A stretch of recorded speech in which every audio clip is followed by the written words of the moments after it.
കൂട്ടുകാരെ, new English ഫ്രണ്ടിൻ്റെ പുതിയൊരു ക്ലാസ്സിലേക്ക് സ്വാഗതം. അടുത്തതായി നമ്മൾ പഠിക്കുന്നത് ഹെലൻ കെല്ലറിൻ്റെ ഒരു സ്റ്റോറിയാണ്, the story of my life. Chapter തുടങ്ങുമ്പോൾ തന്നെ ടെക്സ്റ്റിൽ 3 വ്യക്തികളുടെ ഫോട്ടോസ് കാണാൻ കഴിയുന്നതാണ്. ആദ്യത്തെ ആൾ സ്റ്റീഫൻ വില്യം ഹോക്കിൻസ്. അദ്ദേഹം ഒരു ബ്രിട്ടീഷ് ഫിസിസിസ്റ്റ്, കോസ്മോളജിസ്റ്റ്, ഓഥർ ആയിരുന്നു. Arunima Sinha, the first female amputee to climb Mount Everest. അടുത്തത് Ravindra Jain, Indian music composer, lyricist and playback singer. ജീവിതത്തിലെ ബുദ്ധിമുട്ടുകളെ അതിജീവിച്ച് ജീവിത വിജയം കൈവരിച്ചവരാണ് ഇവർ 3 പേരും. അതുപോലെ തന്നെയുള്ള ഒരു വ്യക്തിയെക്കുറിച്ചാണ് നമ്മൾ പഠിക്കുന്നത്, Helen Keller. The story is taken from chapter 1 of Helen Keller's autobiography. Helen കെല്ലറിൻ്റെ ഓട്ടോബയോഗ്രഫിയിലെ ചാപ്റ്റർ 1-ൽ നിന്നെടുത്ത ഒരു ഭാഗമാണ് നമുക്ക് പഠിക്കാനുള്ളത്. അപ്പോൾ നമുക്ക് പാഠത്തിലേക്ക് കടന്നാലോ. സ്റ്റോറി ഓഫ് മൈ ലൈഫ്, എൻ്റെ ജീവിതത്തിൻ്റെ കഥ. The beginning of my life was simple and much like every other little life. I came, I saw, I conquered, as the first baby in the family always does. There was a usual amount of discussion on the name for me. The first baby in the family was not to be lightly named. Everyone was emphatic about that. The beginning of my life was simple and much like every other little life. മറ്റു കുട്ടികളെപ്പോലെ തന്നെ എൻ്റെ ജീവിതത്തിൻ്റെ തുടക്കവും സിമ്പിളായിരുന്നു. I came, I saw, I conquered. ഞാൻ വന്നു, കണ്ടു, കീഴടക്കി. As the first baby in the family always does. എല്ലാ ഫാമിലിയിലെയും ആദ്യത്തെ ബേബി ചെയ്യുന്നത് പോലെ ഞാൻ വന്നു, ഞാൻ കണ്ടു, ഞാൻ കീഴടക്കി എന്ന് പറയുന്നത് എല്ലാവർക്കും പ്രിയങ്കരിയായി മാറി. There was the usual amount of discussion on the name for me. സാധാരണ ഫാമിലിയിൽ ഫസ്റ്റ് ബേബി വരുമ്പോൾ ഉണ്ടാകുന്നത് പോലെ തന്നെ എൻ്റെ പേരിനെക്കുറിച്ച് ഒരു ഡിസ്കഷൻ, എന്ത് പേരിടണം എന്നുള്ള ഒരു ഡിസ്കഷൻ ഫാമിലിയിൽ നടന്നു.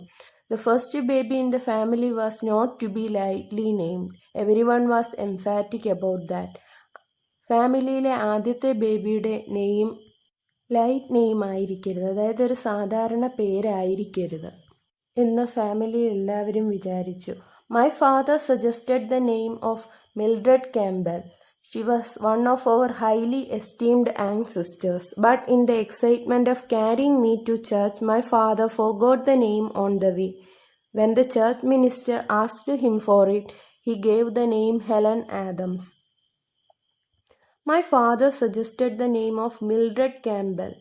എൻ്റെ അച്ഛൻ മിൽഡ്രഡ് ക്യാമ്പൽ എന്നുള്ള പേര് സജസ്റ്റ് ചെയ്തു. മിൽഡ്രഡ് ക്യാമ്പൽ എന്ന് പറയുന്നത് she was one of our highly esteemed ancestors. അവരുടെ ഫാമിലിയിലെ ഒരു ആങ്സിസ്റ്റർ, നല്ല രീതിയിൽ റെസ്പെക്റ്റ് കൊടുത്തിരുന്ന ഒരു പൂർവികർ, അവരിൽപ്പെട്ട ഒരു സ്ത്രീയാണ്, പൂർവികയായിട്ടുള്ള ഒരു സ്ത്രീ. അവരാണ് മിൽഡ്രഡ് ക്യാമ്പൽ. അവരുടെ പേര് കൊടുക്കാമെന്നാണ് അച്ഛൻ കരുതിയത്. But in the excitement of carrying me to church, my father forgot the name on the വേ.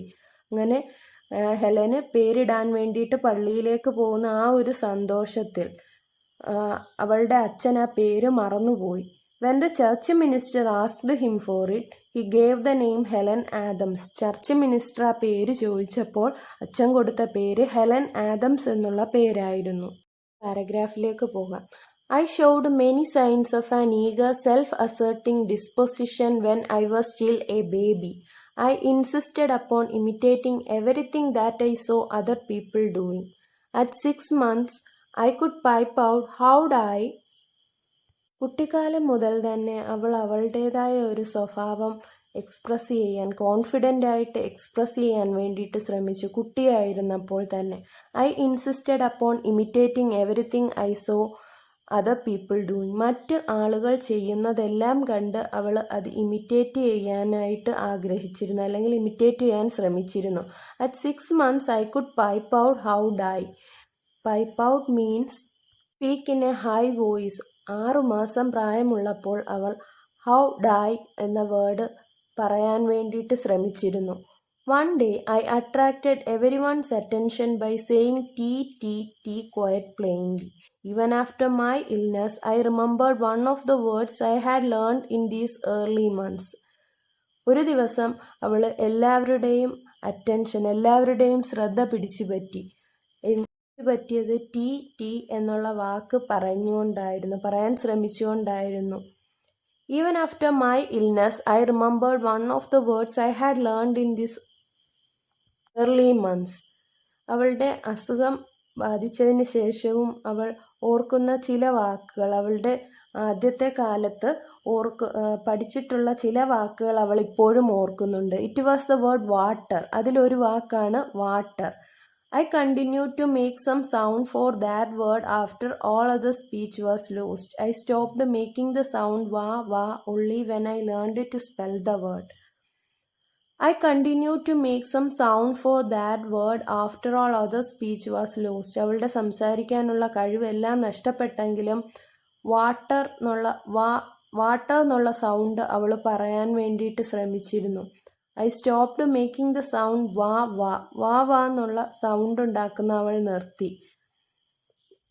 അവൾ ആ വാക്ക് സ്പെല്ല് ചെയ്യാൻ പഠിച്ചപ്പോഴത്തേക്ക് വാ എന്നുള്ള സൗണ്ട് ഉണ്ടാക്കുന്നത് അവൾ നിർത്തി.